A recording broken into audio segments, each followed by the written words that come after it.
I'm Claire, and my life was a carefully composed photograph, every detail in focus, every moment captured with my husband Matthew by my side in our little photo studio, frame by frame.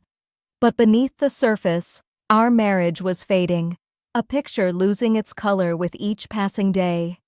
Then a stranger walked through our door on a chilly autumn night, his piercing gaze cutting through the stillness, stirring something inside me I thought was long buried.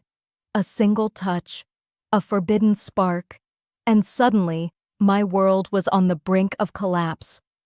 What did I unleash in that moment? And how far will the flames of betrayal spread before everything I love turns to ash? Picture this. A single, flickering bulb casting jagged shadows across a room frozen in time. A space where every corner holds a fragment of a life I've built, piece by piece, only to watch it slowly unravel.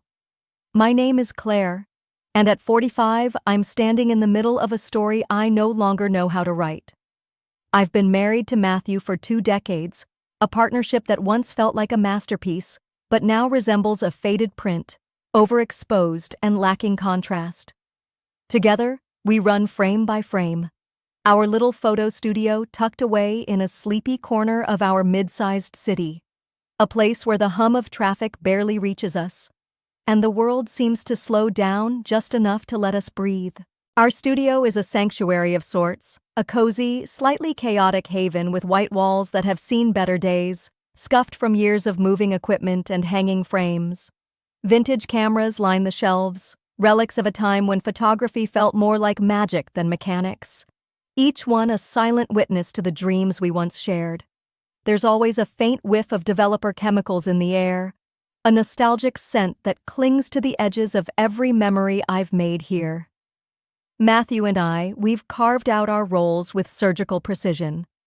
He's the tech genius, always hunched over some new gadget, tweaking lenses or fine-tuning editing software until every shot is a technical marvel.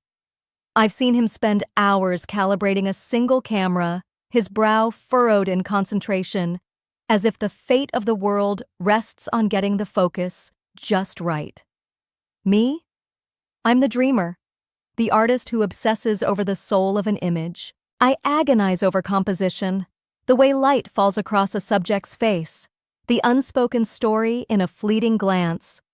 Every photo we take is a collaboration, a silent dance between his precision and my passion, even if we've forgotten the steps. But beyond the lens, beyond the frames we craft for others, there's a void we don't talk about. Our marriage isn't a battlefield. There are no shouting matches or slammed doors. Instead, it's a quiet erosion, a slow drift that's left us like 2 ships gliding past each other in the fog, close enough to see but too far to touch. Weeks can slip by without a real conversation, our communication reduced to scribbled sticky notes on the studio desk, reminders about client bookings or a quick dinners in the fridge. During meetings with clients, we exchange brief nods, a shorthand that fools everyone but us. I can still remember a time when laughter filled this space, like that botched photo shoot years ago when a toddler knocked over our backdrop and we ended up on the floor, doubled over, tears streaming from how absurd it all was. Matthew's laugh was so loud it echoed off the walls, and I felt invincible in that moment, like nothing could touch us. Now, the silence is deafening, a stark contrast to that memory, a reminder of how much we've lost without even noticing. Even our physical space, it's a chilly autumn evening, and the air outside has that crisp bite that makes you pull your scarf a little tighter. Inside, frame by frame, the heater hums softly in the background, a comforting drone that fights off the creeping cold. The dim glow of the desk lamp casts a warm circle of light over the cluttered paperwork spread out before us, illuminating the faint scratches on the old wooden desk. Matthew sits across from me, his brow furrowed in that familiar way as he balances the books, his pen scratching numbers with a precision that's almost hypnotic. I'm slouched in my chair, cradling a chipped mug of lukewarm coffee, the bitter taste grounding me after a long day of family portraits. The kind of day where every smile feels forced, both from the clients and from me. The studio is quiet, save for the occasional rustle of paper and the faint creak of the building settling around us. It's a stillness I've grown used to, a routine that wraps around me like a worn blanket, comfortable, if a little threadbare. Then, out of nowhere, the bell above the studio door chimes, a sharp, jarring sound that cuts through the silence like a knife. My head snaps up, and Matthew's pen pauses mid-stroke. We exchange a quick glance, both of us startled. We weren't expecting anyone this late. The door swings open, letting in a gust of cold air that sends a shiver down my spine, and in walks a man who seems to belong to another world entirely. He's tall, easily over 6 feet, his frame draped in a long, dark wool coat that looks far too expensive for our modest little neighborhood. The coat hangs off his shoulders with an effortless elegance, the kind that makes you notice every detail, the tailored cut, the way it sways slightly as he moves. His presence fills the room instantly, an unspoken weight that presses against the walls of our small sanctuary. I can't tear my eyes away from him, especially not from his gaze. His eyes are like polished obsidian, sharp and piercing, cutting straight through me as if he can see every thought I've ever buried. There's something unnerving about the way he looks at me, like he's already decided something I don't yet understand. He introduces himself as Victor, his voice low and smooth, rolling over me like a wave of dark velvet. There's a cadence to it, a rhythm that draws you in even as it sets you on edge. He says he's here for a series of portraits, but the way he lingers on the word unique, letting it hang in the air with a faint enigmatic smile, makes it feel less like a request and more like a challenge. My fingers tighten around the mug, the ceramic cool against my skin as I try to process the shift in the room's energy. Victor's smile doesn't reach his eyes. It's a curve of the lips that hints at secrets I'm not sure I want to uncover. And yet, there's a pull, a magnetic draw that I can feel the tension as I'm standing in the studio, the familiar hum of the overhead lights buzzing faintly as I set up for a test shot with Victor. My hands move with practiced precision, adjusting the camera on its tripod, twisting the knobs until the angle feels just right. I squint through the viewfinder, then step back to tweak the aperture, letting in just enough light to capture the stark white backdrop without washing it out. My fingers fumble a bit as I drape a heavy black cloth over a nearby stool, smoothing it down to kill any stray glare that might sneak into the frame. Every motion is deliberate, almost mechanical, a ritual I've done 1,000 times to ground myself in the chaos of a shoot. The air feels thick today, though, heavier than usual, and I can't shake the weight of Victor's presence behind me. He's leaning against the wall, arms crossed, watching every move I make with those piercing obsidian eyes. It's unnerving, the way he just observes, silent but magnetic, like a storm waiting to break. Then, out of nowhere, his voice slices through the quiet, sharp and deliberate, like a blade cutting through fabric. I don't just want you to shoot, Claire. I want you to live in the moment. The words hang there, heavy with something I can't quite grasp. My hands freeze on the camera, and I turn to face him, my brow furrowing. What do you mean by that? I stammer, my voice thinner than I'd like, betraying the sudden knot in my chest. I expect him to elaborate, to toss out some artistic philosophy about photography, but instead, he steps closer. His tall frame looms as he closes the distance between us, each step slow and measured, like he's savoring the tension building in the air. My breath catches as he reaches out, his hand moving with a deliberate grace that feels almost choreographed. His fingers brush my wrist, light at first, but the contact sends a jolt through me, electric and raw, like a spark igniting something long dormant. His touch lingers, tracing a slow path along my forearm, and I'm rooted to the spot, caught in a storm of shock and something else, something I haven't felt in years, A rush of desire I thought I'd buried deep. I can't move, can't speak, as my mind races to make sense of this. My skin prickles under his touch, and I'm painfully aware of how close he is, the faint scent of his cologne mixing with the sterile smell of the studio. I'm torn between pulling away and leaning in, my heart pounding so loud I'm sure he can hear it.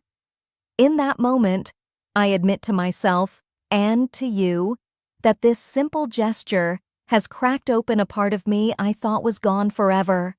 A yearning, a hunger for something more than the faded routine my life has become. Before I can untangle the mess of emotions swirling inside me, the studio door creaks open with a sharp groan, snapping me out of the haze. Two men step inside, their boots heavy on the scuffed floor. Victor doesn't flinch, just turns his head slightly and says, casual as ever, "These are my friends, Ethan and Luca. They're here to help with the lights." I glance at them, my pulse still racing. Ethan is wiry, all sharp angles and restless energy, his features carved like they've seen too much. Luca, on the other hand, is broad-shouldered, his presence quieter but no less intense, like a coiled spring waiting to release. Their arrival only deepens the unease gnawing at me, but I don't say a word. I'm still reeling from Victor's touch, my thoughts a tangled mess as I turn back to the camera, pretending to focus on the setup. My hands tremble slightly as I adjust a lens, trying to anchor myself in the familiar. But then Ethan moves closer, under the pretense of checking a lamp. I barely register his approach until he's right beside me, his shadow falling over my shoulder. Without warning, he leans in, and I feel the warmth of his breath against my skin just before his lips graze my collarbone. My breath hitches, sharp and audible.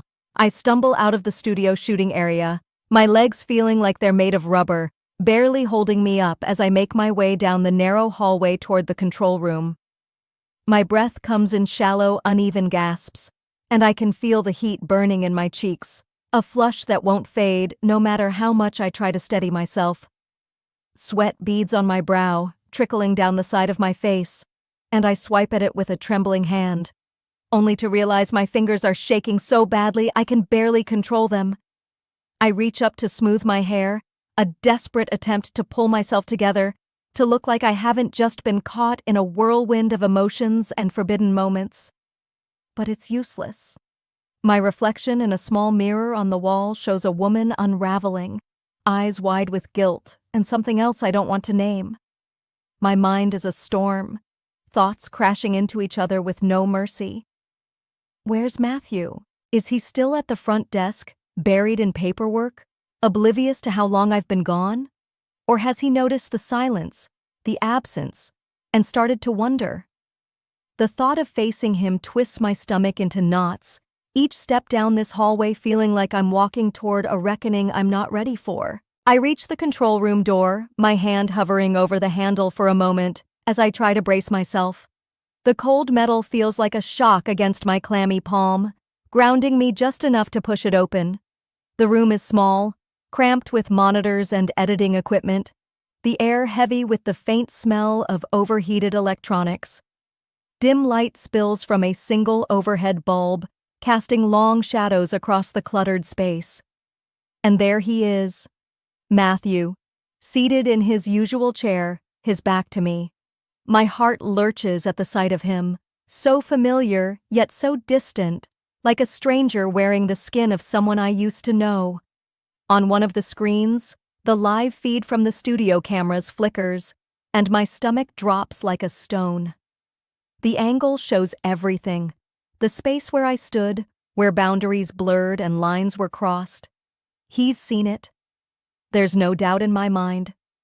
The suffocating silence in the room presses down on me, broken only by the low, incessant hum of the monitors. It's a sound that drills into my skull, amplifying the tension until I feel like I might snap under the weight of it.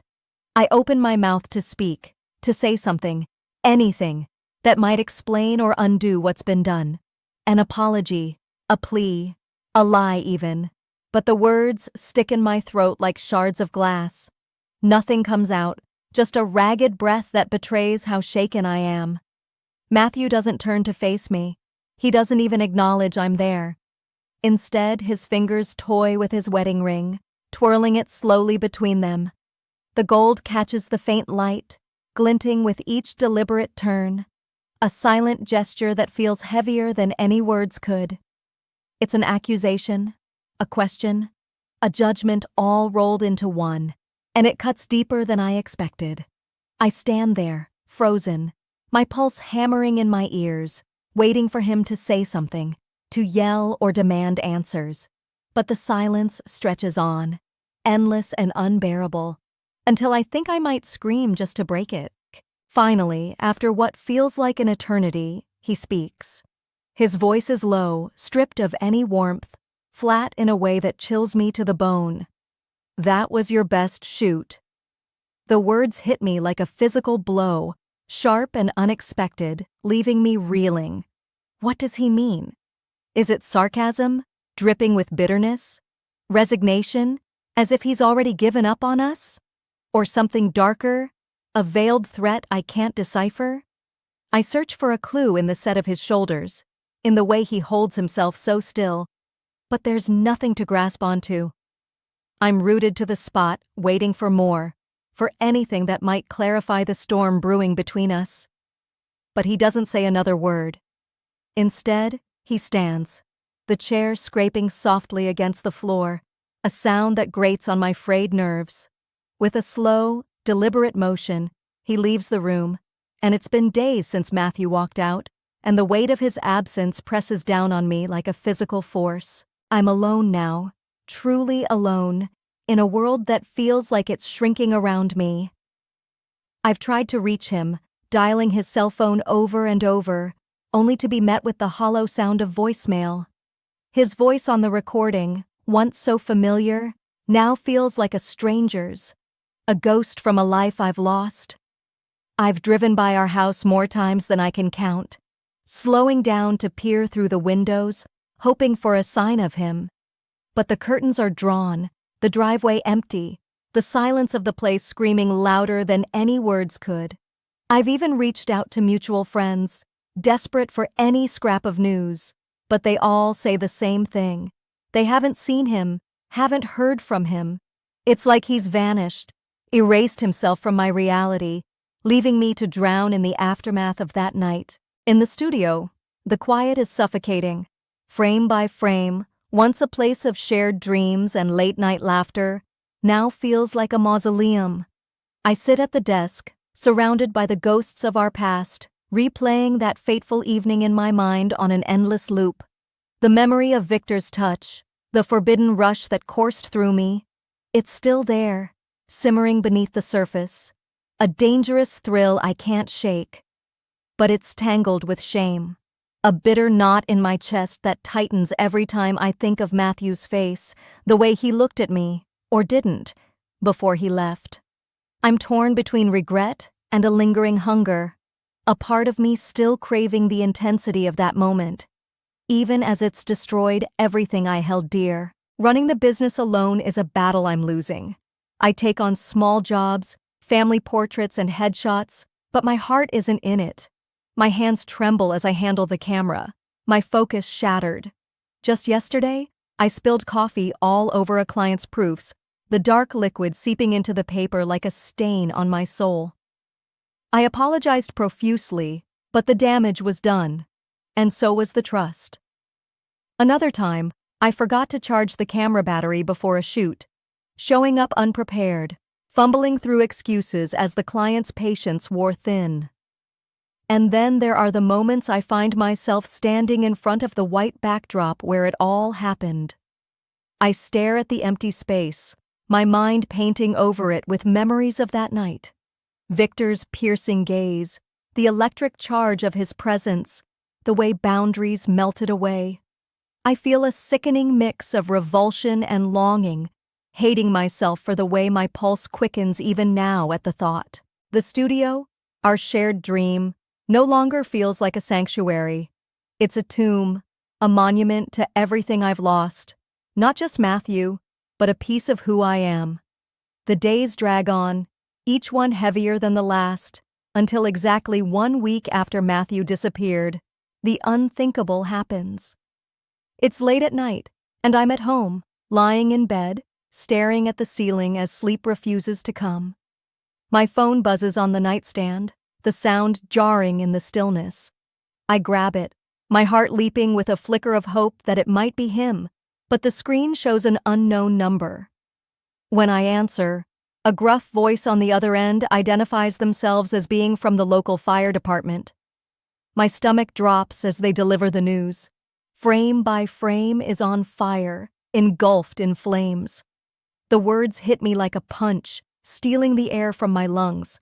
I don't even remember hanging up. I'm on my feet in an instant, pulling on clothes with shaking hands, my mind a chaotic blur as I grab my keys and stumble out the door. The drive to the studio is a haze of panic. My hands grip the steering wheel so tight my knuckles turn white, the blare of sirens piercing the night as I speed through empty streets. The acrid smell of smoke seeps into the car even before I see the glow. A sickly orange light staining the horizon, growing brighter with every block. When I finally pull up, it's been a few days since the fire consumed frame by frame, and I'm back at the site, standing amidst the skeletal remains of what used to be my entire world. The air is thick with the bitter stench of charred wood and melted plastic, clinging to the inside of my mask as I breathe shallowly through it. My gloved hands sift through the rubble, ash smearing across the fabric like dark, mournful paint. Every piece of debris I touch feels like a wound reopening.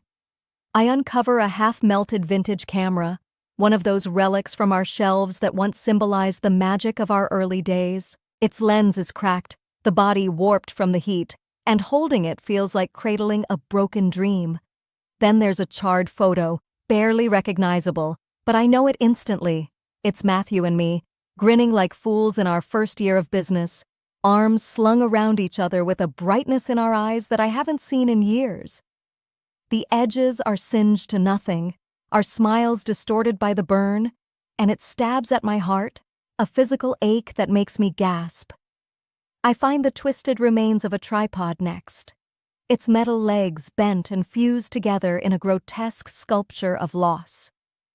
Each item is a reminder of what's gone, not just the studio, but the life I built with someone who's now a ghost to me. I can't stay here, in this city, surrounded by the echoes of everything I've destroyed, the weight of it all, the betrayal, the fire, the silence from Matthew. It's too much. I've made up my mind to leave, to pack up the fragments of my life and escape somewhere the memories can't follow. I've rented a tiny apartment in a neighboring state, a drab little place with peeling wallpaper and a view of nothing but a gray parking lot. It's a far cry from the warmth of the studio, but maybe that's what I need. A blank slate, cold and unfeeling. I've started over as a freelance photographer, taking on whatever gigs I can scrounge up, but the passion that once fueled me is a dim flicker now, barely enough to keep me going. I set up my camera with mechanical precision, snap the shots, and deliver them without a word of the artistry I used to pour into every frame. It's a job, nothing more, a way to pay the bills while I try to outrun the past. But the past isn't so easily left behind. My thoughts keep circling back to Victor, to that night when everything shifted. It's not longing that draws me to those memories, not anymore, but a gnawing mix of curiosity and dread. Did he have a hand in the fire? Did he know how a single moment of weakness would unravel my entire life? I've wondered if he planned it, if those piercing obsidian eyes saw right through to the chaos he could ignite with a touch. I have no way to find him, no way to ask the questions that haunt me. All his contact information was lost in the blaze, and he's vanished like a shadow slipping through the cracks of the night. I'm left with nothing but speculation, a puzzle with missing pieces that I'll never solve. And then there's Matthew. I've searched for him in every way I know how. I've scoured online records, refreshing pages late into the night until my eyes burn. hoping for a trace of where he might have gone. I hired a private investigator, handing over what little savings I had left, but even they came up empty-handed, shaking their heads with apologies I didn't want to hear. I've driven to the old haunts we used to frequent together, diners where we'd share late-night coffee, parks where we'd walk in silence when words failed us. But there's no sign of him. It's as if the earth swallowed him whole the moment he walked out of that control room. I can't stop replaying his last words to me. "That was your best shoot." Were they a coded farewell? A bitter jab meant to linger like a scar? Or were they something more sinister? A hint that he set the fire himself? A final act of destruction to match the one I'd inflicted on our marriage? I don't know, and I may never find out. Never. Don't forget to subscribe, like, and comment if you enjoyed this story. This will help us create more engaging stories for you.